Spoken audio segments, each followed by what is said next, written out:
अंशिका अपने वजूद को ढकने की नाकाम कोशिश कर रही थी। सामने उसके पापा खड़े थे और उसके होने वाले ससुर राघव जी भी खड़े थे, जो उसके पापा के बहुत अच्छे दोस्त भी थे। उनके चेहरे के हाव भाव से साफ जाहिर था कि वे बड़ी मुश्किल से खुद को संभाल रहे हैं। उसके पापा तो अपनी बेटी की ये हालत देखकर तुरंत पीछे हट गए थे। मुट्ठी भींच कर दीवार पर मारी थी। बेटी को इस हालत में देखना उनके लिए मरने के बराबर था। आंखें बंद करते हुए जैसे वो अपने दर्द को बर्दाश्त कर रहे थे। काश उन्हें मौत आ जाती। दांत पीसते हुए उन्होंने अपने गुस्से को कंट्रोल करने की कोशिश की थी। उनकी हालत से लग रहा था जैसे वो अपने सब्र की आखिरी हद पर हों। तभी उन्होंने गुस्से से अंशिका से दहाड़ कर पूछा था, बताओ अंशिका, किसने किया तुम्हारे साथ ये सब कुछ? सच सच बताओ, मैं उसका चेहरा नोच लूँगा, उसकी खाल उधेड़ कर कुत्तों के आगे डाल दूंगा। किसकी जुर्रत हुई जो सागर सिंघानिया की बेटी की इज्जत पर हाथ डालने की हिम्मत करे? शायद उसे अपनी ज़िंदगी प्यारी नहीं है, तभी उसने इतनी बड़ी गलती की है। मुझे नाम बताओ उसका, उसकी सांसें उसके वजूद से अलग कर दूंगा। वो इतनी जोर से चीख रहे थे कि वहाँ खड़े सभी लोग एक पल के लिए सहम उठे थे। राघव जी ने आगे बढ़कर अपने दोस्त को संभालने की कोशिश की थी। खुद को संभालो सागर, जो कुछ हो चुका है उसे बदला नहीं जा सकता, लेकिन इस तरह चीख चिल्लाकर तुम अपनी इज्जत को और भी उछालने की कोशिश कर रहे हो। सोचो, अभी तो ये बात घर की चार दीवारी के अंदर है। जब लोगों को पता चला तो सब लोग हमारे मुंह पर थूकेंगे, हमारी बहुत बदनामी होगी। सागर जी ने बेबसी से अपने दोस्त को देखा था। उनकी आंखों में नमी छलकने लगी थी।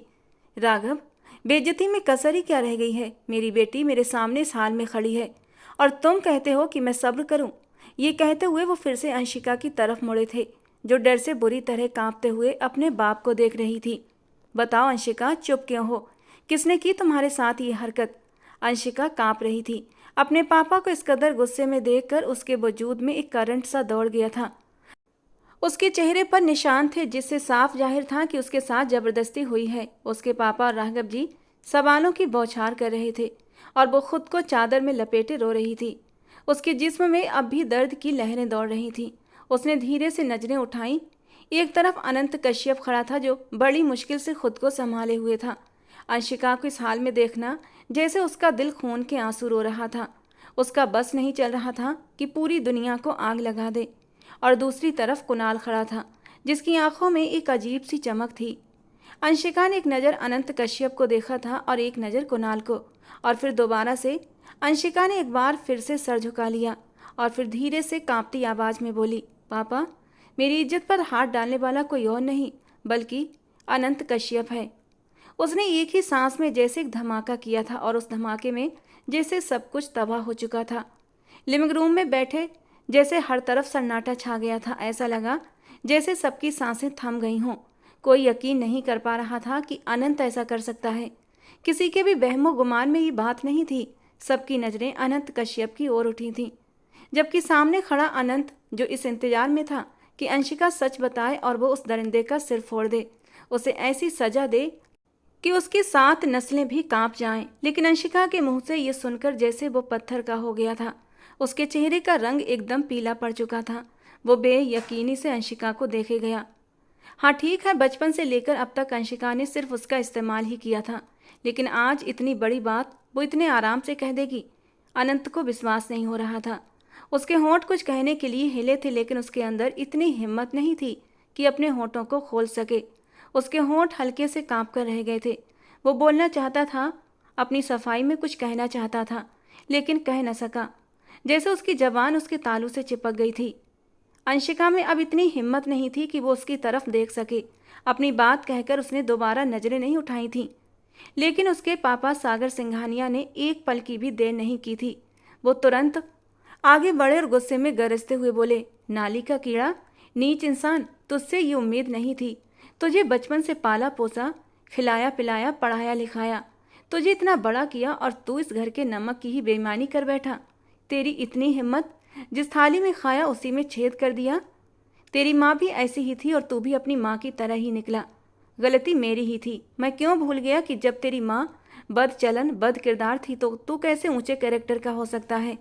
मैं कैसे तुझ पर आंख बंद करके भरोसा करता रहा।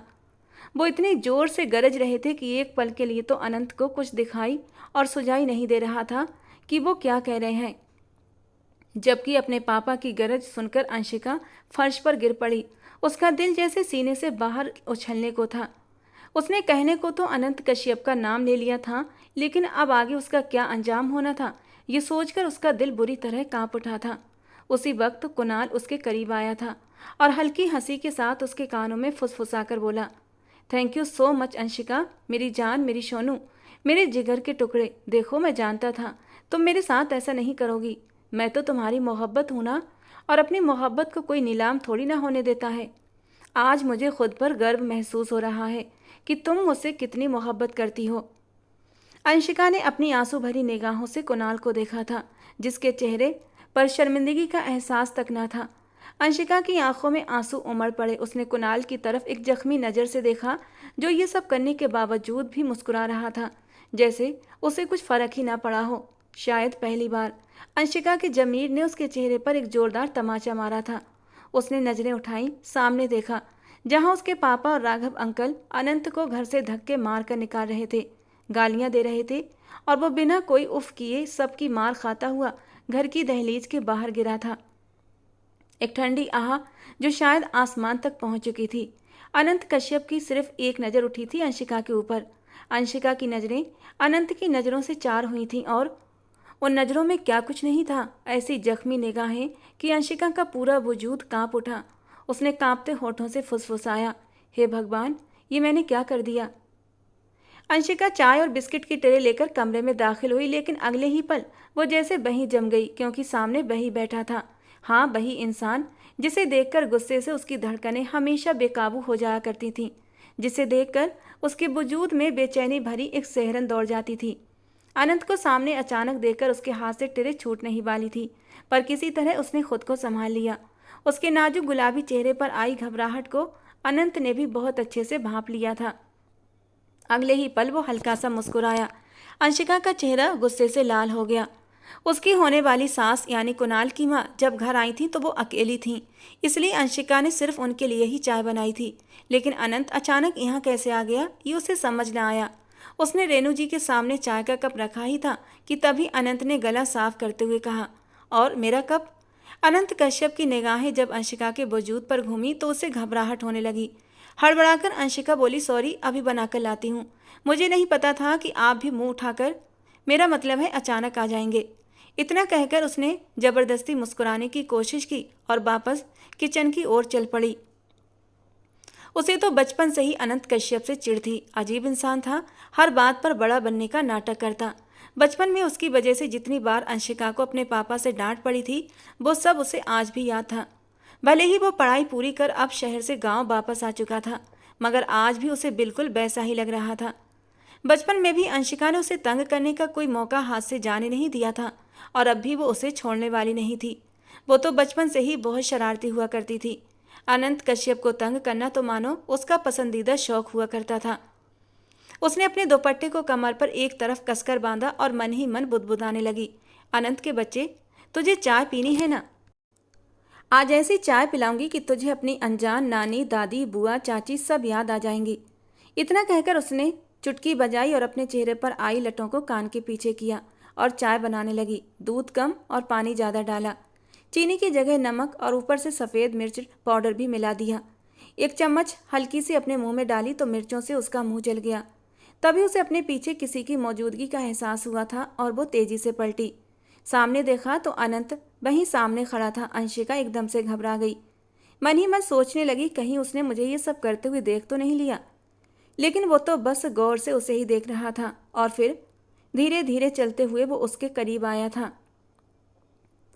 हल्की मुस्कान के साथ बोला, कैसी हो? उसका ये सवाल अंशिका को बिल्कुल बेतुका लगा था। माथे पर बल डालकर उसने उसे घूरा। जैसी भी हूँ तुम्हारे सामने हूँ, और तुम्हारा कोई हक नहीं बनता मुझसे मेरी खैरियत पूछने का। आंटी जी के साथ आए हो तो जाकर उन्हीं के साथ बैठो और चाय पीकर मेरे घर से दफ़ा हो जाओ। वो गुस्से के मारे जैसे लाल हो गई थी। अनंत गहरी मुस्कान के साथ उसके गुस्से से लाल होते चेहरे को देखने लगा। सुरमई आंखें और सुनहरे बाल, भरे भरे गुलाबी गाल। वो बचपन से ही ऐसी ही थी, गोल मटोल गुड़िया जैसी, और अब भी उसका वजूद भरा भरा सा ही था, जो अनंत को एक नज़र में ही बुरी तरह मदहोश कर देता था। इस वक्त तो गुस्से की वजह से उसकी नाक और गाल लाल टमाटर हो रहे थे। अनंत की प्यार भरी आंखें अंशिका के चेहरे पर टिकी हुई थीं, जबकि अंशिका गुस्से से बड़बड़ाते हुए चूल्हे पर रखी चाय को कप में छानने की तैयारी कर रही थी। उस वक्त उसकी आंखों में छिपे भाव को वो समझ नहीं पाई थी। इतनी देर से घूरने पर अंशिका अब बुरी तरह तप चुकी थी। आंखें फाड़ फाड़ कर क्या देख रहे हो? जैसे मैं कोई अजूबा हूं? मैं तो तुमसे तुम्हारी खैरियत पूछ रहा था, लेकिन तुम तो मुझे उल्टा ही जवाब दे रही हो। अभी अनंत ने मुस्कुराते हुए दोबारा उसकी खैरियत पूछी ही थी। हाँ, तो खैरियत पूछने की क्या जरूरत थी? उसने तंज कसते हुए कहा। क्या मतलब कैसी हूँ? हट्टी कट्टी हूँ और तुम्हारे सामने खड़ी हूँ। अनंत उसके गुदाज भरे भरे वजूद को देखकर मुस्कुराते हुए बोला, हाँ बस थोड़ी मोटी हो गई हो, कम खाया पिया करो। उसकी बात सुनकर तो अंशिका गुस्से से तिलमिला उठी। वो चाय कप में डाल रही थी और गुस्से में बोली, तुम्हें इसे क्या, तुम्हारे बाप का थोड़ी खाती हूँ, मोटी रहूँ या पतली। तुम जरा अपनी हद में रहा करो, समझे? अपने ही ख्यालों में वो बोल तो गई थी, लेकिन उसके ये शब्द सुनकर अनंत कश्यप अचानक गंभीर हो गया। शायद वो कहीं बहुत दूर अपने किसी ख्याल में खोसा गया था। मगर अगले ही पल उसने फिर वही हल्की मुस्कान चेहरे पर सजा ली और बोला, तुम बिल्कुल भी नहीं सुधरी। जितनी गुस्से की तेज बचपन में थी, अब भी वैसी ही हो। इतना कहकर उसने उसके हाथ से चाय का कप लिया और बाहर चला गया। अंशिका इस इंतजार में थी कि कब उसकी चीखें उसके कानों तक पहुंचेंगी और कब उसे सुकून मिलेगा। मगर वो तो रेणु जी के पास बैठकर मजे से घूंट घूंट भरकर चाय पी रहा था और ऊपर से उसकी तारीफ भी कर रहा था। वो बचपन से ही ऐसा है, पता नहीं क्यों मेरे मामले में हमेशा नरमी बरतता है। मजाल है जो कभी मेरे खिलाफ बोला हो। मैं तो इसे जहर भी दे दूं, वो भी हंसकर पी ले। ये तो फिर भी मिर्ची वाली चाय है। अंशिका ने मन में सोचा, फिर सिर झटक कर मन ही मन बड़बड़ाई। खैर मुझे क्या, मैं तो हूं ही बेपरवाह। किसके दिल में क्या चल रहा है ये समझना कभी मुमकिन ही नहीं हुआ।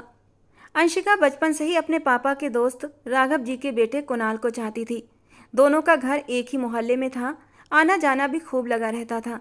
दोनों ने बचपन एक साथ बिताया था, या फिर यूं कह लो कि मिलकर हमेशा अनंत कश्यप को खूब तंग किया था। उसे ताने दिए थे, उसे नीचा दिखाने का कोई मौका नहीं छोड़ा था। बचपन में जब भी कोई गड़बड़ होती, हर बार दोष अनंत के सिर मर दिया जाता। अनंत कश्यप जो राघव जी का बेटा नहीं, बल्कि उन्होंने उसे गोद लिया था। बचपन में जब भी खेलते तो अनंत हर बार उनके आगे पीछे घूमता रहता, गिड़गिड़ाता, मुझे भी अपने साथ खिलाओ। लेकिन वे कभी उसे नाचने को कहते, तो कभी मिट्टी में लौटने को, तो कभी एक एक घंटे के लिए उसे धूप में खड़ा कर देते। और फिर कुणाल और अंशिका उसकी हालत पर जोर से कहकहा लगाकर हंसने लगते। जबकि इतनी तकलीफें सहने के बाद भी और उन लोगों का मजाक बनने के बावजूद भी अनंत के चेहरे पर हमेशा एक मुस्कान रहती कि शायद अब वो लोग उसे अपने साथ खिला लें। लेकिन उसे खूब तंग करने के बाद भी वो उसे मारकर भगा देते और अपने साथ नहीं खिलाते थे। कुणाल से तो वो लड़ भी पड़ता था, मगर अंशिका के आगे कभी बदतमीजी नहीं की। वो जो भी कहती अनंत कर देता। एक बार अनंत कश्यप मिट्टी के घरौंदों से खेल रहा था। अंशिका ने उसे सख्त वार्निंग दी थी, खबरदार जो मेरा घरौंदा तोड़ा, तुम इसकी चौकीदारी करोगे। अनंत तब से ही तपती धूप में बाहर बैठा था जब कुणाल और अंशिका के दिमाग में शरारत आई।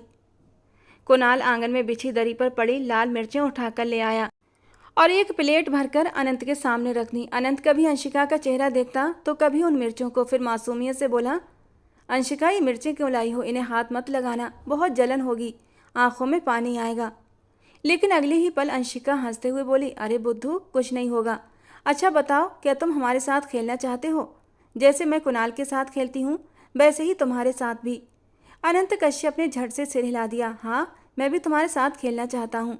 अंशिका ने तुरंत प्लेट उसकी तरफ बढ़ा दी। तो ठीक है, ये मिर्ची खाओ। जितनी मिर्च खाओगे उतनी देर तक मैं तुम्हारे साथ खेलूंगी और बदले में तुम्हें कभी कुणाल से डांट भी नहीं पड़ने दूंगी। सामने ही कुणाल और अंशिका चेहरे पर एक शैतानी मुस्कुराहट लिए खड़े थे।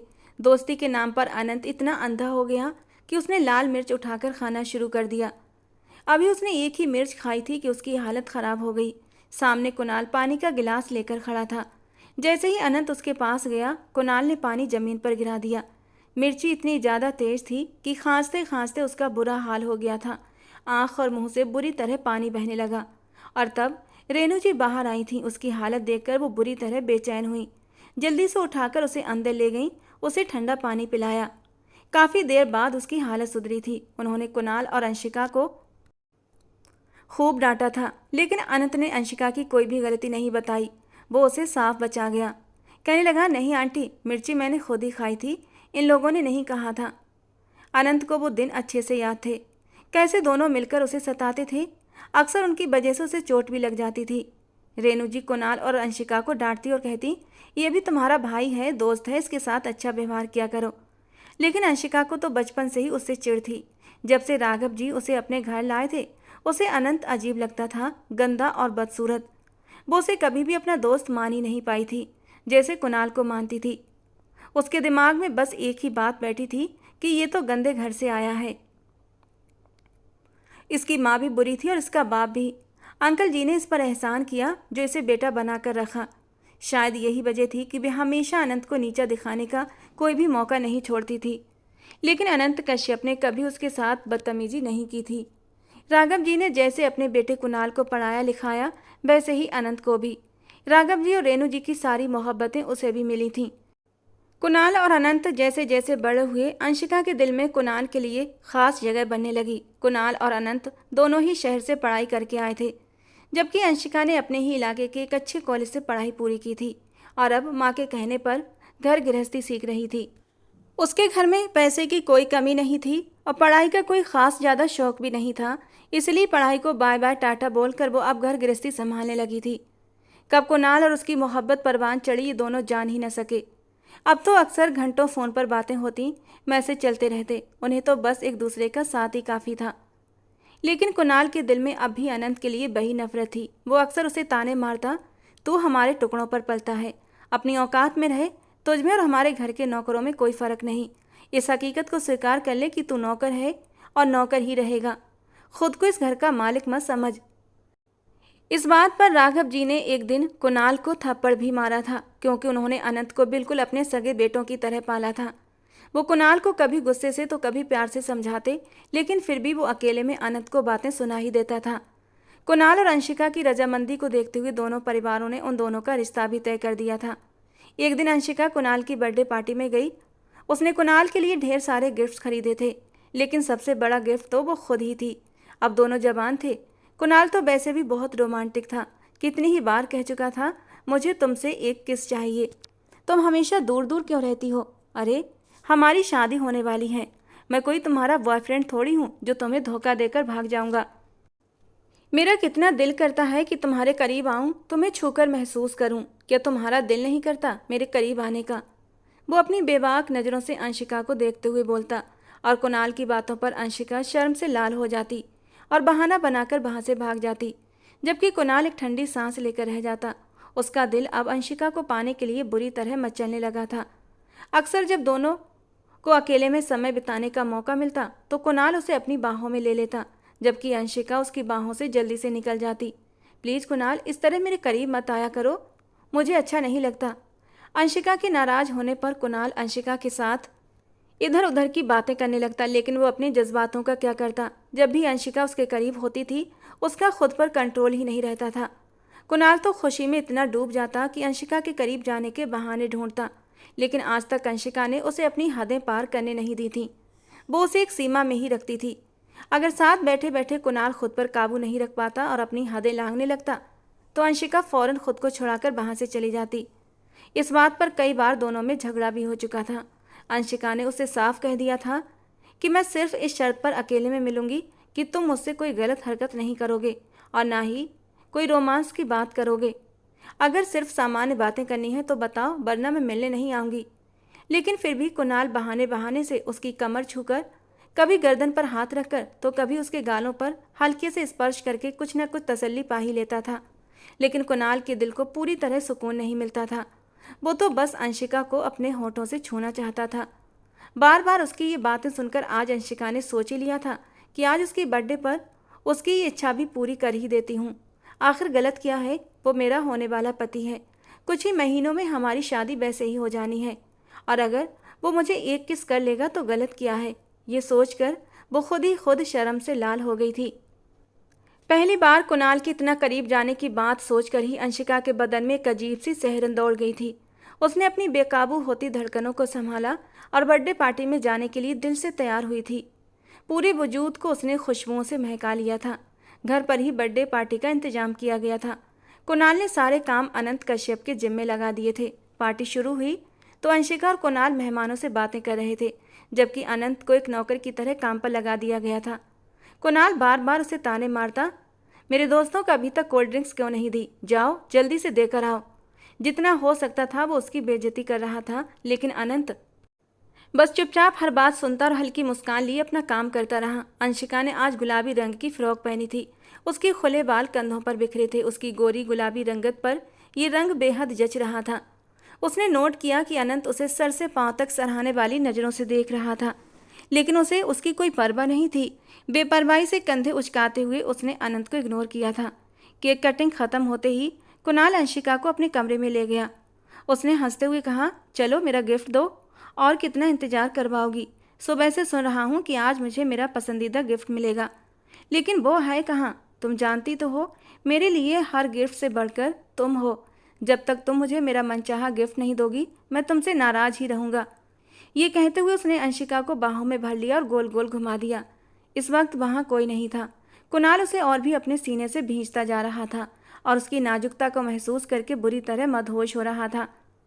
अंशिका खुद को छुड़ाना चाह रही थी क्योंकि उसे शर्म आ रही थी। वो कहने लगी, इतनी भी क्या जल्दी है कुणाल?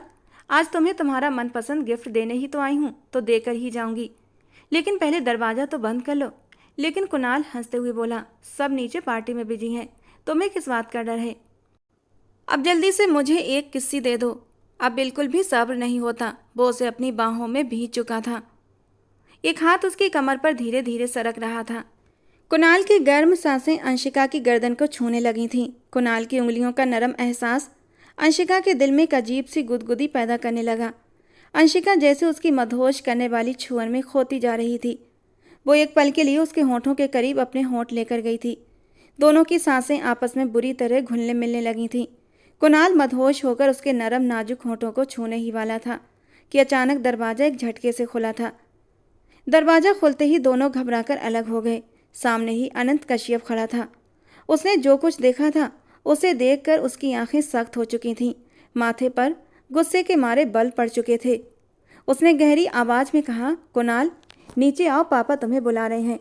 जबकि अनंत के बेवक्त आने पर कुणाल के चेहरे पर गुस्से की लकीरें उभर आईं। उसने दांत भींच कर कहा, गिरे हुए घटिया इंसान, तुम्हें मैनर्स नहीं है, दरवाजे पर दस्तक देकर आना चाहिए। लेकिन अनंत कुणाल की बात सुनी कहाँ रहा था। वो तो बस अंशिका को गुस्से भरी नज़रों से घूर रहा था। पहली बार अंशिका ने अनंत की आंखों में इतना गुस्सा देखा था। एक पल के लिए वो भी झेप गई थी। आखिर वो हमारे बारे में क्या सोच रहा होगा? लेकिन अनंत बिना झुके ठंडी आवाज़ में बोला, क्यों क्यों दरवाज़ा खटखटा कर आऊँ? ऐसी कौन सी तुम्हारी प्राइवेसी है अंशिका के साथ जो मैं अंदर नहीं आ सकता? पहली बार अंशिका को महसूस हुआ जैसे अनंत कश्यप उसके और कुणाल के करीब आने से जल रहा हो। पहले तो उसे थोड़ी शर्मिंदगी हुई, लेकिन फिर इस बारे में गहराई से सोचने लगी।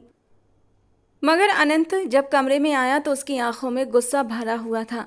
शायद वो अंशिका से कुछ कहना चाहता था, लेकिन फिर बिना कुछ बोले वहाँ से लंबे लंबे डग भरता हुआ चला गया, जबकि कुणाल गुस्से से मुट्ठियाँ भींच कर रह गया था। अनंत के जाने के बाद वो दोबारा से अंशिका के करीब हुआ था, लेकिन अंशिका ने उसे हाथ के इशारे से रोक दिया था और फिर एक गहरा सांस लेते हुए कमरे से बाहर चली आई। और कुणाल का तो बस नहीं चल रहा था कि उस अनंत की जान ले ले। आज कितना अच्छा मौका था, अंशिका खुद उसके करीब आई थी। आज वो सब कुछ पा लेना चाहता था जो न जाने कब से उसके दिल में चल रहा था। वो आज ही अंशिका की खूबसूरती को महसूस करना चाहता था। वो पूरी तरह उसके हुस्न में डूब जाना चाहता था, लेकिन इस अनंत ने सब कुछ खराब कर दिया। राघव जी का घर उनके ठीक सामने ही था, इसलिए पूरे दिन आना जाना लगा रहता था।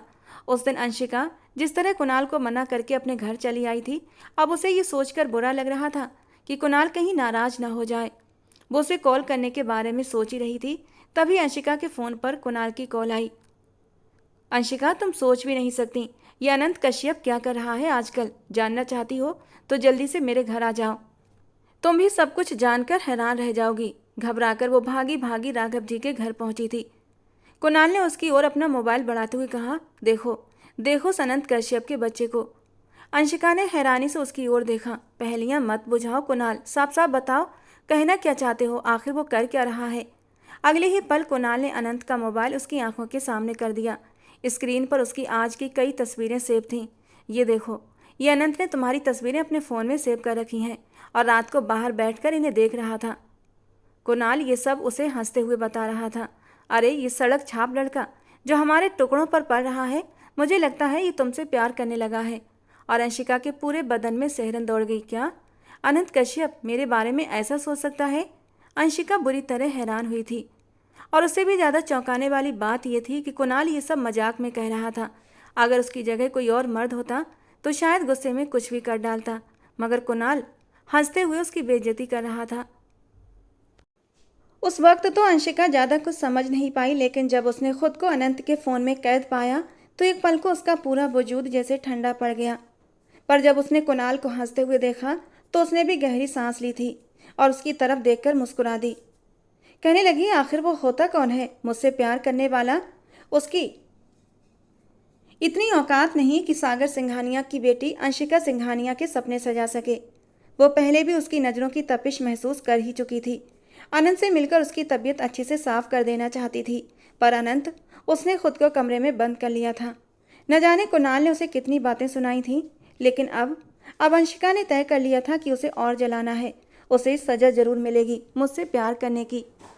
अब अंशिका को समझ आया था, जब भी वो और कुणाल करीब होते, अनंत किसी न किसी बहाने करीब क्यों आता था। कभी कुणाल को बातों में उलझा लेता तो कभी उसे वहां से ले जाता, भले ही इसके लिए उसे अपनी कितनी भी बेइज्जती क्यों न सहनी पड़ती। वो उन दोनों को एक साथ बहुत कम रहने देता था।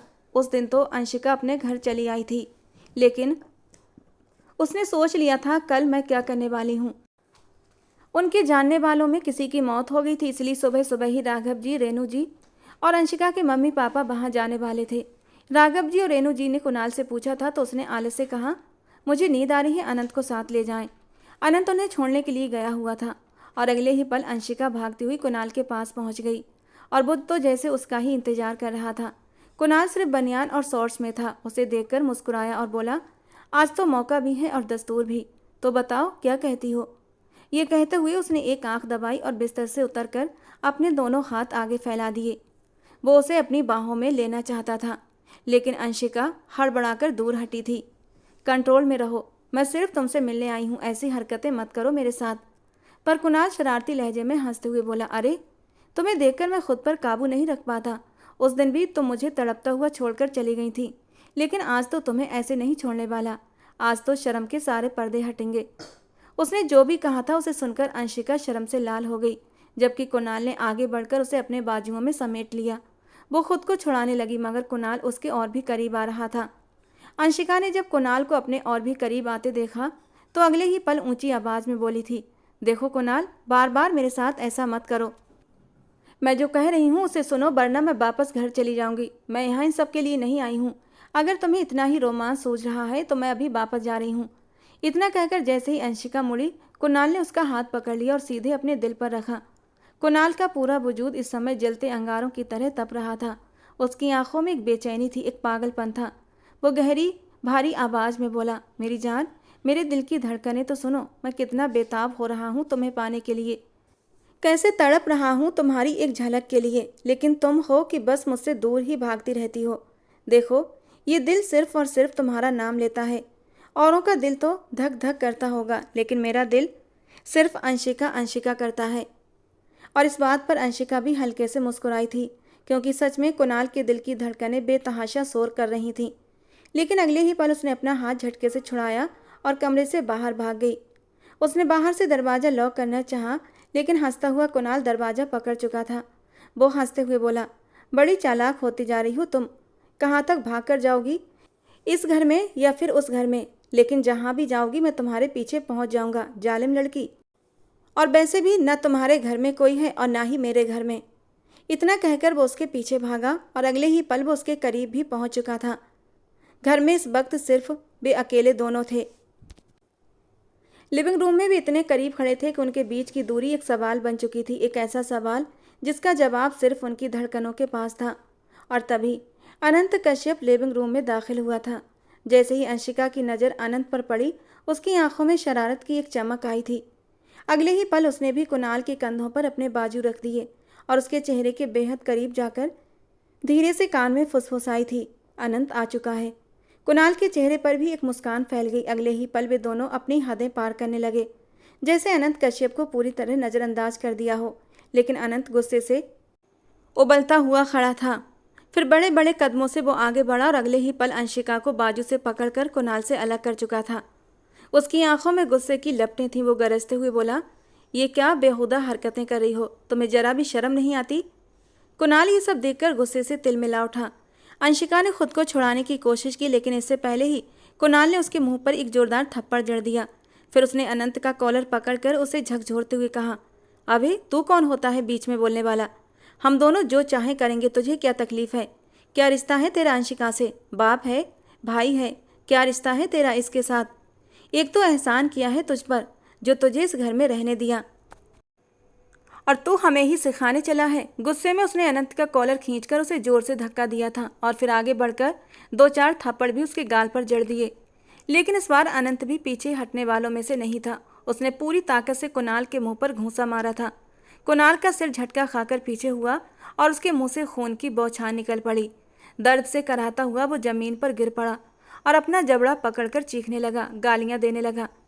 इसी बीच अनंत ने अंशिका का बाजू पकड़ा और सीढ़ियों की ओर खींचते हुए नीचे ले जाने लगा। ये रूप अंशिका ने उसका पहले कभी नहीं देखा था। वो डरकर बोली, छोड़ो मुझे। तुम होते कौन हो मुझे हाथ लगाने वाले? कुणाल, कुणाल ये मुझे यहाँ से लेकर जा रहा है, रोको इसे, मुझे इसके साथ नहीं जाना।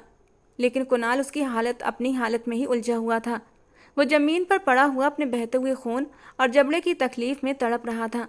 अनंत इस वक्त गुस्से से इतना भरा हुआ था कि अंशिका भी कांप उठी, लेकिन उसे पूरा भरोसा था कुणाल आएगा और उसे बचाएगा। वो लगातार उसका नाम पुकार रही थी, लेकिन कुणाल, वो बस अपनी हालत पर रो रहा था, गुस्से में जमीन पर घूंसे मार रहा था। आज पहली बार कुणाल ने अनंत के हाथों चोट खाई थी। अनंत ने अंशिका को उसके घर में छोड़ते हुए कहा, जब तक तुम्हारे माँ बाप नहीं आ जाते तुम यहीं रहोगी, घर से बाहर एक कदम भी नहीं निकालोगी, समझी? इतना कहकर उसने बाहर से दरवाजा लॉक कर दिया। अंशिका गुस्से से पागल हो गई थी। उसने गमले उठाकर जमीन पर पटक दिए, दीवारों से टकराकर रोने लगी। अब पता नहीं अनंत और कुणाल के बीच कैसी लड़ाई हो रही होगी। शाम को जब मम्मी पापा वापस आए तो कुणाल ने शिकायत लगाई थी, अनंत न जाने खुद को क्या समझता है, हमारा दादा बना फिरता है, हमें अलग अलग घरों में बंद कर दिया। अंशिका ने भी उसकी जमकर बेइज्जती और शिकायत की थी। लेकिन अंशिका के पापा और राघव जी ने साफ कह दिया कि जो उसने किया एकदम सही किया, हमें अनंत पर पूरा भरोसा है, वो तुम दोनों से ज़्यादा समझदार है और जो करेगा अच्छा ही करेगा। और रही बात तुम दोनों के रिश्ते की, तो अब तक तुम किसी जायज़ रिश्ते में नहीं बंधे हो, इसलिए अपनी हद कभी मत भूलना। कुणाल और अंशिका अंदर ही अंदर जल कर रह गए थे। फिर जैसे ही अंशिका को मौका मिला, वो अनंत के पास आई और तड़पती हुई गुस्से की आवाज़ में बोली, अपनी औकात में रहो अनंत, तुम जैसे लड़के मुझे कभी नहीं पा सकते। तुम मेरे लिए वही रहोगे, वही गरीब लड़का जिसकी माँ आधी रात को एक गैर मर्द के साथ। इतना कहकर वो चुप हो गई, क्योंकि इस बार अनंत की आंखों में उसने कुछ टूटता देखा था। वो अपनी मुट्ठियाँ भींच चुका था। अगर आज अंशिका की जगह कुणाल या कोई और होता तो शायद अब तक वो उसका मुंह तोड़ चुका होता, उसकी जान ले चुका होता। अनंत कश्यप दोनों मुट्ठियाँ भींचे खड़ा था। साफ जाहिर था कि वो बड़ी मुश्किल से खुद पर काबू पा रहा था। अंशिका हाथ उठाकर चेतावनी दे रही थी और जी भरकर अनंत को बातें सुना रही थी। वो एक ही बात बार बार दोहरा रही थी कि तुम जैसे घटिया लड़के मुझे पाने के सपने देख ही नहीं सकते। कुणाल ने मुझे सब कुछ बता दिया है कि तुम कैसे अपने मोबाइल में मेरी तस्वीरें जूम करके देखते हो। बेहतर होगा कि तुम वो सारी तस्वीरें डिलीट कर दो और अपनी हद में रहो, क्योंकि मैं तुम जैसों को इस घर में सहन नहीं करूँगी। अनंत ने बस इतना ही कहा, तुम्हारी ये सारी अकड़ और घमंड एक दिन तुम्हें ऐसे मोड़ पर लाकर खड़ा कर देंगे जहाँ तुम्हें हर तरफ सिर्फ अनंत कश्यप ही दिखेगा। तुम पछताओगी अंशिका कि तुमने अनंत को आखिर इस कदर जलील क्यों किया। उतना ही बोलो जितना बाद में सह सको, और ये भी याद रखना कि मैं तुम्हारे लिए कभी भी बुरा नहीं चाहूँगा, लेकिन कुणाल जैसे बदचलन इंसान के साथ तुम्हें कभी भी बर्दाश्त नहीं कर सकता। अंशिका, इस बात को अपने दिमाग में अच्छी तरह बिठा लो। और अंशिका की तो बोलती बंद हो गई थी। उधर कुणाल भी अपना सूजा हुआ गाल लिए घूम रहा था और मन ही मन बड़बड़ाते हुए बोला, मैं तुझे इसका बदला लेकर रहूँगा। जबकि अंशिका ने जाते जाते अनंत को चेतावनी दी, आइंदा मेरे और कुणाल के बीच मत आना, वरना बहुत पछताओगे। वो चाहती थी जैसे वो और कुणाल अनंत से नफरत करते हैं, वैसे ही बाकी लोग भी उससे नफरत करने लगे। उसे इस घर से बाहर करने का यही एक तरीका था। वो तो इसे पढ़ा लिखा कर अपने पैरों पर खड़ा भी कर चुके थे, फिर ये यहाँ क्यों मंडराता रहता है। लेकिन राघव जी और रेणु जी को तो अनंत से हद से ज़्यादा लगाव हो चुका था। पिछले कई दिनों से अनंत ने अंशिका के घर आना छोड़ दिया था और ना ही उसकी अंशिका से कोई बात हुई थी, जबकि कुणाल कह चुका था कि वो उससे बहुत बुरा बदला लेगा और इस बदले में अंशिका को भी उसका साथ देना ही होगा।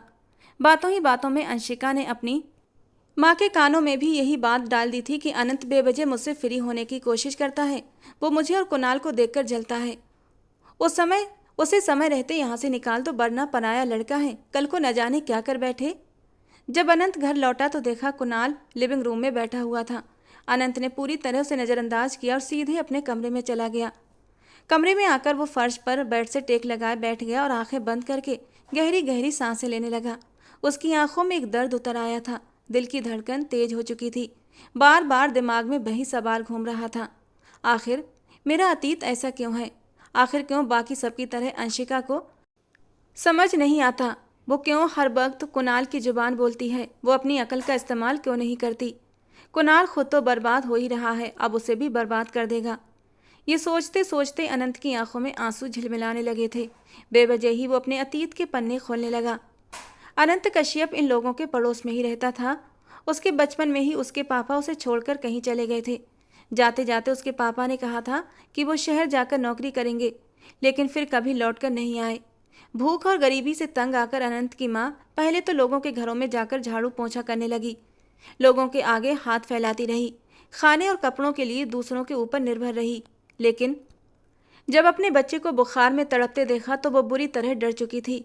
अनंत को लेकर वो सरकारी हॉस्पिटल गई, लेकिन वहाँ पर अनंत का इलाज नहीं हो पा रहा था।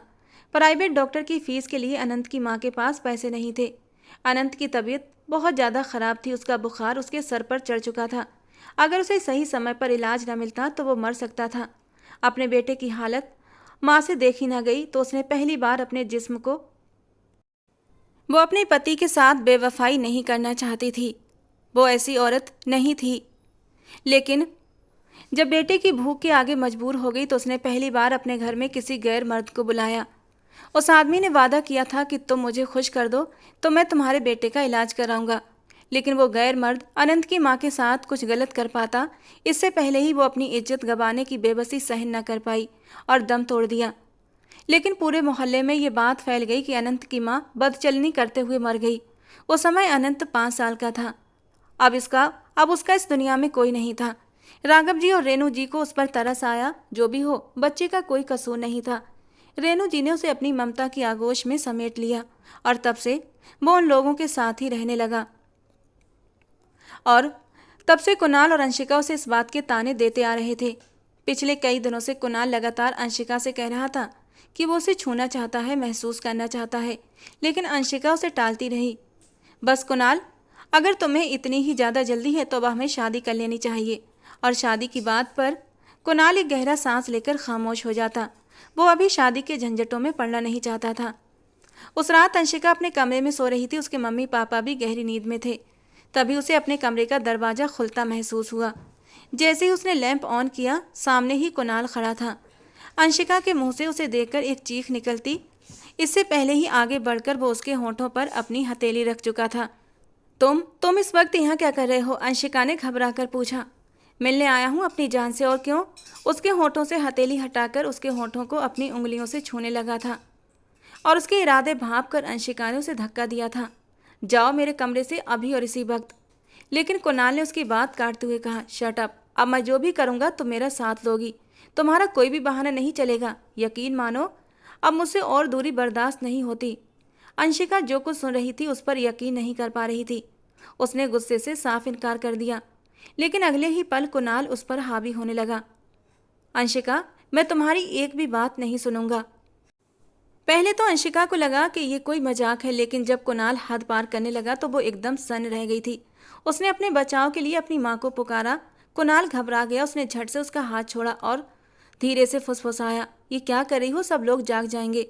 लेकिन अंशिका तो बुरी तरह डरी थी। पूरा घर अब जाग चुका था। लाइट्स ऑन हो चुकी थी। कुणाल घबराकर कमरे से भागा, लेकिन दरवाजे के बाहर ही अनंत कश्यप खड़ा था। उसने शायद पहले ही कुणाल को आते देख लिया था। कुणाल यहाँ आया क्यों था? रात के इस वक्त कुणाल कहाँ जा सकता है? यही सोचते हुए अनंत कुणाल के पीछे पीछे आया था। गुस्से से तिलमिलाते हुए अनंत ने कुणाल को उसकी गर्दन से पकड़ लिया और जोरदार मुक्का लगाया। कुणाल सीढ़ियों से नीचे गिर पड़ा। उसी वक्त अंशिका के माँ बाप भी वहां पहुंच चुके थे। क्या हो रहा है यहाँ पर? अंशिका की हालत तो ऐसी थी कि साफ लग रहा था किसी ने उसके साथ जबरदस्ती करने की कोशिश की है। सब लोग जमा हो चुके थे। अनंत ने फोन करके राघव जी और रेणु जी को भी बुला लिया था। अब सब लोग अंशिका से सवाल कर रहे थे। अंशिका से बार बार पूछा जा रहा था, बताओ क्या हुआ। अनंत की आंखों में खून उतर आया था। वो बस इसी इंतजार में था कि अंशिका कुणाल का नाम ले और वो उसका हश्र बुरा कर दे। लेकिन कुणाल कांपते हुए हाथ जोड़कर अपने बाप के पीछे खड़ा गिड़गिड़ा रहा था, मेरा नाम मत लेना अंशिका, प्लीज। और अगले ही पल अंशिका के मुंह से नाम निकला, अनंत। बस ये सुनते ही अनंत चुप हो गया, जैसे किसी ने उसकी आत्मा को भीतर तक झकझोर दिया हो। अनंत कश्यप के तो बहमो गुमान में भी नहीं था कि अंशिका उसका नाम ले सकती है। वो तो इस इंतजार में खड़ा था जैसे ही कुणाल का नाम लिया जाए वो उसे मार मार कर उसकी हालत बिगाड़ दे, उसे उसकी असली औकात याद दिला दे। वो तो रातों को भी उठ उठकर अंशिका की पहरेदारी करता था। इस कदर मोहब्बत हो चुकी थी उसे अंशिका से। और अंशिका, जिस पल अंशिका ने सारा इल्जाम अनंत पर डाल दिया, उस पल अनंत का वजूद पूरी तरह कांप उठा था। उसे एक सेकंड के हजारवें हिस्से में ये शक होने लगा, क्या उसने सही लड़की से प्यार किया था?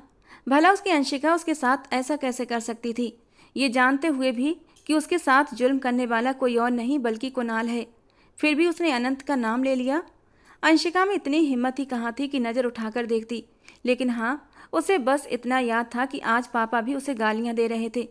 पापा उसे नीच और घटिया न जाने क्या क्या कह रहे थे। कुणाल उसके पास आया और धीरे से फुसफुसाकर बोला, तुमने बहुत अच्छा किया जो उसका नाम ले दिया। देखो, हम चाहते थे ना कि सब उसे जलील करके यहाँ से निकाल दें। आज वही सब कुछ हो रहा है। अंशिका के वजूद को एक झटका लगा था। उसके ज़मीन ने उस पर एक जोरदार तमाचा मारा था। ये सब मैंने क्या कर दिया? उसके मम्मी पापा अनंत को खूब जलील कर रहे थे, उसे मार रहे थे, और वो बस चुपचाप सिर झुका उनके थप्पड़ अपने चेहरे पर खाता जा रहा था, बिना कुछ कहे, सिर्फ और सिर्फ अंशिका के लिए। क्या मैं इतनी गिर गई थी? क्या मेरे मम्मी पापा ने मुझे यही सिखाया था? पूरी जिंदगी किसी फिल्म की तरह उसकी आंखों के सामने से गुजरने लगी। अगले ही पल अंशिका उठी। कुणाल ने उसका हाथ पकड़कर रोकने की कोशिश की। कहाँ जा रही हो अंशिका? जाने दो उसे, थोड़ी और एक्टिंग कर लो रोने की, ताकि इसे पुलिस के हवाले कर दिया जाए। लेकिन उसने झटके से अपना हाथ छुड़ाया और बाहर भागी। उसके पापा अनंत को धक्का देकर घर से बाहर गिराने वाले थे, लेकिन अंशिका ने उन्हें रोक लिया। वो रोते हुए चिल्लाई, नहीं पापा, अनंत को कुछ मत कीजिए, उसने कुछ नहीं किया। इस बार अनंत ने सिर उठाकर अंशिका को देखा। उसके नाक और मुंह से खून बह रहा था, बाल बिखरे हुए थे, कॉलर और गिरेबान फटा हुआ था। वो रोते हुए राघव जी और अपने पापा के कदमों में गिर गई और अब तक जो कुछ भी सच था सब कुछ उनके सामने खोल कर रख दिया। और ये सब कुछ सुनकर भी दोनों तो जैसे सांस लेना ही भूल गए थे। उन्होंने कांपती आवाज़ में कहा, अंशिका बेटा, हमें तुमसे ये उम्मीद नहीं थी कि तुम नफरत में इस हद तक आगे निकल जाओगी। और अंशिका में इतनी हिम्मत ही नहीं थी कि वो उनसे नजरें भी मिला सके। ठीक उसी वक्त राघव जी ने कुणाल को गर्दन से दबोच लिया और जितने थप्पड़ अब तक अनंत कश्यप को मारे थे उससे भी दुगने थप्पड़ कुणाल के चेहरे पर मार चुके थे कि आखिर उसने ऐसा करने की हिम्मत कैसे की। कुणाल को धक्के मार कर वो घर से निकाल चुके थे।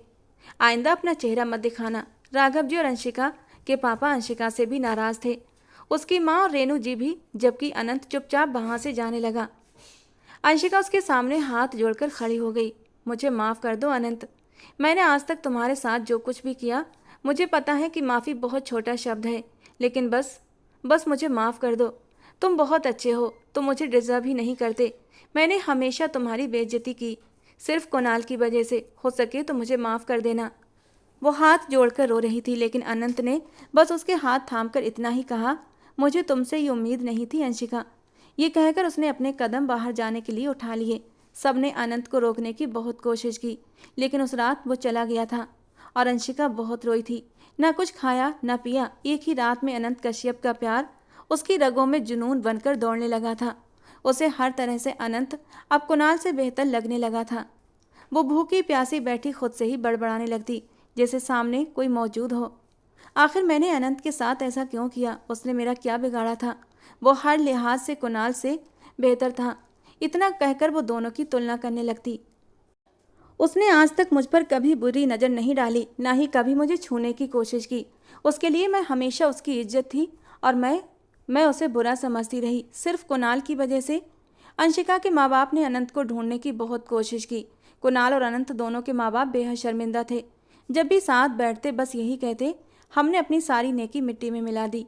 अनंत के साथ हमेशा भलाई की, उसे पढ़ाया लिखाया, उसे अपने बेटे जैसा माना, लेकिन कभी अपनी औलाद की परवरिश पर ध्यान ही न दे पाए। आखिर वे इतने बिगड़ कैसे गए? इनकी रगों में भी तो हमारा ही खून था, फिर ये लोग इतनी बदतमीजी पर कैसे उतर आए? क्या इन्हें भगवान के कहर से एक बार भी डर न लगा? अब हर कोई पछता रहा था। कई महीने बीत गए। अंशिका ने अनंत की शक्ल तक न देखी थी। वो अक्सर अब बीमार रहने लगी थी। कुणाल ने माफ़ी मांगी और कहा, हम शादी कर लेते हैं अंशिका, लेकिन उसने साफ इनकार कर दिया। नहीं, मुझे तुम जैसे इंसान से कोई रिश्ता नहीं रखना। मुझे अब सब समझ आ गया है, तुम कभी भी मेरी मोहब्बत थे ही नहीं। 6 महीने बाद उसने अपने माँ बाप को बातें करते सुना कि अनंत अब एक बड़ी कंपनी में अच्छी पोस्ट पर नौकरी करने लगा है। उसे कंपनी की तरफ से फ्लैट और गाड़ी भी मिल चुकी है और ये सुनकर वो बहुत खुश हुई थी। बस भगवान से यही प्रार्थना है कि वो उसे और तरक्की दे और जो भी गलतियां हमसे हुई वो हमें माफ़ कर दे। किसी तरह अंशिका ने अनंत के घर का एड्रेस निकाल लिया। वो इतनी दीवानी हो चुकी थी कि अगले ही दिन बिना देर किए उस पते पर जाने के लिए निकल पड़ी। जैसे ही घर से निकली, कुणाल बाहर खड़ा था। उसने पूछा, कहाँ जा रही हो? चलो मैं ड्रॉप कर देता हूँ। लेकिन अंशिका ने बस इतना कहा, मैं अनंत के पास जा रही हूँ, उससे मिलने। और हाँ, तुम्हें यकीनन ये बात पसंद नहीं आएगी, है ना? कुणाल ये सुनकर आग बबूला हो गया। देखो अंशिका, मैं सुधर जाऊँगा, लेकिन तुम अपनी जुबान पर अनंत का नाम मत लो। उसे मुझ पर पहल मत दो। तुम जानती हो ना, मैं अनंत को कभी भी अपने बराबर नहीं समझ सकता। वो अभी और भी कुछ बोलना चाहता था, लेकिन अंशिका उसे पूरी तरह नज़रअंदाज करके आगे बढ़ चुकी थी और फिर वो अनंत के घर तक पहुंच गई। उसे अपने घर के बाहर देखकर अनंत चौंक गया। शायद उसे अंशिका के आने की उम्मीद नहीं थी। फ्लैट बिखरा पड़ा था, कोई चीज़ कहाँ थी तो कोई कहीं। उसे देखकर अनंत ने पूछा, तुम यहाँ क्या कर रही हो? लेकिन अंशिका ने बस एक बार सिर्फ सॉरी कहा था। कान पकड़कर बोली, मुझे माफ़ कर दो अनंत, कहो तो उठक बैठक भी कर लूँगी, जो सज़ा दोगे वो सह लूँगी, लेकिन प्लीज़ मुझे माफ़ कर दो। पहले जैसे मुझसे बात करो, वापस लौट आओ हमारे घर। लेकिन अनंत ने हल्की मुस्कान के साथ कहा, मैं तुमसे नाराज़ नहीं हूँ अंशिका, लेकिन अब और बोझ नहीं बनना चाहता तुम लोगों पर। मेरे पास अब अच्छी जॉब है, घर है और मेरे लिए यही काफ़ी है। बस बहुत जल्दी शादी कर लूँगा, फिर मेरे इस घर में भी रौनकें आ जाएंगी। शादी का नाम सुनते ही अंशिका का वजूद काँप गया, उसका गला सूखने लगा। वो बोली, किससे शादी करोगे? अनंत ने उससे नजरें फेर लीं, फिर हल्की हंसी के साथ बोला, जो भी अच्छी लड़की मिल गई कर लूँगा, आखिर ज़िंदगी ही तो गुजारनी है। अब कोई हसीन परी तो मेरे लिए नहीं आएगी ना, और ना ही मैं इतना हैंडसम हूँ कि लड़कियाँ मेरे लिए मर मिटें। और फिर मेरा अतीत भी दागदार है। जैसी भी लड़की मिलेगी ज़िंदगी गुजारने के लिए उसे अपनी ज़िंदगी में शामिल कर लूँगा। उसके ये शब्द अंशिका के दिल पर खंजर की तरह चले थे। वो कहने लगी, अच्छा तो क्या तुम मुझसे प्यार नहीं करते? अनंत ने उसकी ओर पलटकर देखा और कहा, तुम तो कुणाल की हो, मैं कौन होता हूँ तुमसे प्यार करने वाला? लेकिन अगले ही पल अंशिका फूट फूट कर रोने लगी। शायद आज से पहले वो इतनी बुरी तरह कभी नहीं रोई थी। अनंत ने जब उसे रोते देखा तो फौरन उसे सोफे पर बिठाया और कहने लगा, ऐसे क्यों रो रही हो अंशिका? मैं तुम्हें रोता हुआ नहीं देख सकता, प्लीज़ चुप हो जाओ। अगर मेरा ये कहना तुम्हें बुरा लगा तो देखो, मैं तुम्हारे सामने उठक बैठक भी कर लूँगा, जो कहोगी वही करूँगा, लेकिन प्लीज़ रोना बंद कर दो। वो पागलों की तरह उसके सामने उठक बैठक कर रहा था, कान पकड़कर माफ़ी मांग रहा था, बस किसी तरह अंशिका खुश हो जाए। लेकिन अगले ही पल अंशिका सोफे से उठकर ज़मीन पर उसके पास बैठ गई। उसका हाथ पकड़कर रोते हुए कहने लगी, अनंत प्लीज़ मुझसे शादी कर लो, मैं तभी मानूंगी कि तुमने मुझे माफ़ कर दिया। इतना सुनते ही अनंत के चेहरे पर हल्की मुस्कान फैल गई। उसके बाद ना तो उसने कुछ कहा ना ही अंशिका ने। कितनी ही देर तक अनंत अंशिका का चेहरा देखता रहा और फिर कहने लगा, तुम सच कह रही हो? क्या तुम सच में मुझसे शादी करना चाहती हो? तुम्हारे अनुसार मैं तो बड़ा ही बेवकूफ़, मासूम, जाहिल और पागल टाइप का लड़का हूँ ना? मुझे तो लोगों में उठने बैठने की तमीज़ भी नहीं है, और मैं तो तुम्हारे टुकड़ों पर पलने वाला। इससे ज़्यादा अनंत कुछ कहता अंशिका ने उसके होठों पर अपने होंठ रख दिए थे, जबकि उसकी हरकत पर अनंत एकदम पत्थर का हो गया था। वो बिना हरकत किए अपनी जगह खड़ा रहा और अंशिका बेतहाशा उसके होठों को चूमने लगी थी। होठों से होते हुए वो कभी उसके गालों पर तो कभी उसके माथे पर प्यार कर रही थी। वो एकदम दीवानी सी हो गई थी और उसका ये दीवाना रूप देखकर अनंत के दिल को एक करार सा आया था। उसने भी आगे बढ़कर उसे अपनी बाहों में समेट लिया था और अब वो उसके चौड़े सीने से लगी फूट फूट कर रोने लगी। चुप हो जाओ अंशिका, मैंने तुम्हें माफ़ कर दिया है और मैं तुमसे प्यार करता हूँ, ये तो तुम्हें पता था, लेकिन तुम मुझसे प्यार करती हो ये भी आज मुझे एहसास हो गया है। और इस कदर हसीन इजहार करोगी अपनी मोहब्बत का, इस बात का आइडिया मुझे बिल्कुल नहीं था। और अब अंशिका बुरी तरह शर्मा गई थी और उसकी शर्ट को मुट्ठियों में जकड़े बुरी तरह उसके सीने में अपना सर छुपा गई। प्लीज़ अनंत, अब इससे आगे कुछ मत कहना। जिस कदर शर्मिंदगी का एहसास मुझे करना पड़ा है, मेरा दिल अब और फट जाएगा। मैं मर जाऊंगी, प्लीज़ मुझे और शर्मिंदा मत करो। ये शर्मिंदगी की बीमारी मैं पिछले कई महीनों से झेल रही हूँ। क्या तुम्हें मेरी हालत दिखाई नहीं देती? अनंत ने एक नज़र अंशिका को गौर से देखा। ये बात उसे अंदर ही अंदर झकझोर चुकी थी। वो तो कभी सोच भी नहीं सकता था कि उसकी अंशिका को जाने के बाद उसकी कद्र होगी। वो अंशिका जो हमेशा हंसी खुशी रहने वाली थी, अपने चेहरे पर एक पिंपल भी बर्दाश्त नहीं करती थी, आज उसकी रंगत बिल्कुल फीकी पड़ चुकी थी। आंखों के नीचे काले घेरे थे। भरा भरा वजूद जो अनंत को बहुत पसंद था, कमजोरी से सूख कर कांटा हो चुका था। चेहरे से ही बीमार लग रही थी। आवाज़ ऐसी रुंधी हुई थी जैसे रो रो कर अपनी हालत बिगाड़ ली हो। अनंत बिल्कुल चुप हो चुका था। उसकी आंखों में आंसू आ गए, जिन्हें अंशिका ने अपनी उंगलियों से पोंछ दिया। वो अनंत का चेहरा अपने हाथों में लेकर कह रही थी, मैं वादा करती हूँ अनंत, मैं फिर कभी कुणाल के साथ किसी तरह का रिश्ता नहीं रखूंगी। तुम कहोगे तो उसकी तरफ आंख उठाकर भी नहीं देखूंगी। हाँ, हर आदमी में ईगो होता है, तुम में भी होगा। तुमने मुझे कुणाल के साथ कई बार देखा है, मगर इस बार अंशिका के होठों पर हाथ अनंत ने रखा। कहने लगा, चुप, बिल्कुल चुप, इससे आगे एक शब्द मत कहना, क्योंकि मुझे तुम पर पूरा भरोसा है। भले तुम नादानी में उसके करीब जा सकती हो, लेकिन कभी अपनी हद पार नहीं करोगी। और अनंत के इस विश्वास पर अंशिका के दिल में सुकून की लहर उतर गई थी और सुकून से उसने अपना सर अनंत के सीने पर रख दिया था। कुछ ही दिनों बाद अनंत रिश्ता लेकर अंशिका के घर आया था और अंशिका के माँ बाप ने ये शर्त रखी थी कि सिर्फ हमारी बेटी ही नहीं, बल्कि हम भी तुम्हारे साथ जाएंगे। क्या दहेज में तुम्हें हम दोनों माँ बाप कबूल हैं? अनंत ने तो अंशिका के माँ बाप को गले से लगा लिया और कहने लगा, अंशिका से भी पहले आप लोग मुझे स्पेशल हैं, क्योंकि आपने मुझे अंशिका जैसी खूबसूरत जीवन साथी दी है। वो खुशी से दरवाजे की ओट में खड़े ये सब देख रही थी। आंखों में खुशी के आंसू झिलमिला रहे थे। बहुत जल्द धूमधाम से अंशिका और अनंत की शादी हो गई और वो अपने राजकुमार के साथ अपने छोटे से घर में कई सपने सजाए खुशी खुशी रहने लगी। दोस्तों, आज की हमारी कहानी आपको कैसी लगी कमेंट बॉक्स में ज़रूर बताना। पसंद आई हो तो प्लीज़ लाइक करना। रोज़ एक नई रोमांटिक कहानी सुनने के लिए हमारे चैनल को सब्सक्राइब जरूर करना। मिलते हैं दोस्तों अगली किसी नई कहानी के साथ।